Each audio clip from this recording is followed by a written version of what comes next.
तो हम बात कर रहे थे साधारण ब्याज की। तो इसमें क्या होता है, जब हम किसी को पैसे देते हैं या किसी से पैसे उधार लेते हैं तो उसको बोलते हैं हम मूलधन। मूलधन यानी हमने या तो किसी से पैसा उधार लिया या हमने किसी को पैसा उधार दिया, उसको बोलते हैं मूलधन। अब एक निश्चित समय के लिए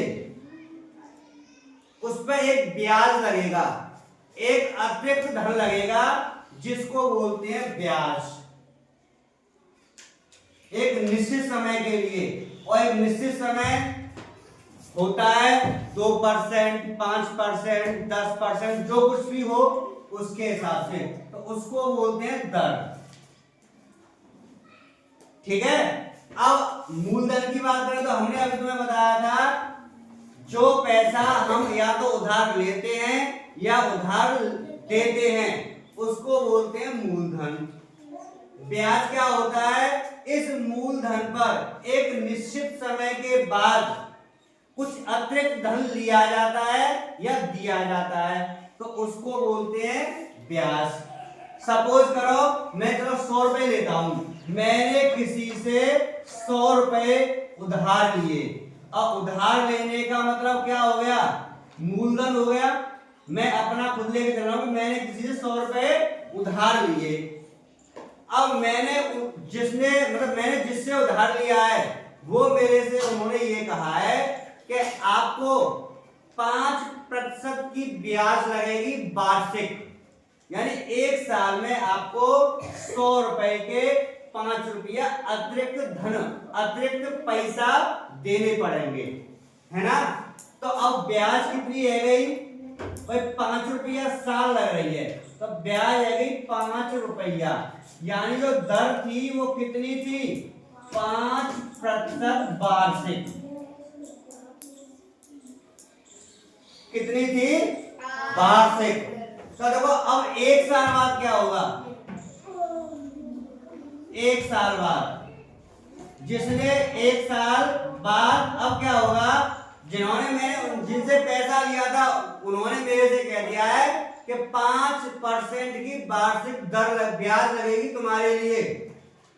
तो यानी अगर मैं उनको एक साल बाद पैसे वापस करूंगा तो कितने वापस करूंगा, 100 रुपए, और 5 रुपए ये ब्याज की हो गए। तो एक साल बाद मुझे कितने रुपए देने हैं उनको, 105 रुपया, है ना। अगर जैसे ही वो कहते मैंने दे पा रहा तुम्हें एक साल बाद, मैं 2 साल बाद दूंगा तुम्हें पैसे, है ना। तो 2 साल बाद कितने रुपए वापस करने पड़ेंगे मुझे, 2 साल बाद कितने वापस करने पड़ेंगे भाई, 100 रुपए तो थे उनके और 5 रुपया हर साल बढ़ रहे हैं, तो 2 साल में कितने रुपए आएंगे, 10 रुपया, और टोटल हमें वापस कितने देने पड़ेंगे, 110, यानी 200 रुपया पे 2 साल में कितने रुपया ब्याज ले गई, 10 रुपया। 10 रुपए की उन पर ब्याज लग गई मेरे पे, अब मैं उनको 110 रुपए वापस करूंगा 2 साल बाद। तो इस तरह से हम आराम से साधारण ब्याज निकाल सकते हैं। तो इसका एक सूत्र होता है, और सूत्र आप नोट कर लो। सूत्र होता है मूलधन और इनको जोड़ देंगे तो ये हो जाएगा ब्याज, जो अतिरिक्त धन मिलता है वो, और इन दोनों को मिलाकर के जोड़ करके बनता है हमारा मिश्र धन। ब्याज और मूलधन को मिलाकर के मिश्र धन, ये वाला सूत्र। इसके बाद अगर हमें साधारण ब्याज निकालनी है तो इसका भी एक फॉर्मूला होता है, सूत्र होता है, साधारण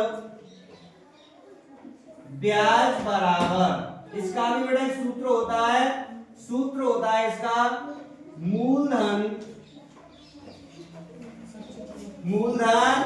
गुणा दर गुणा समय,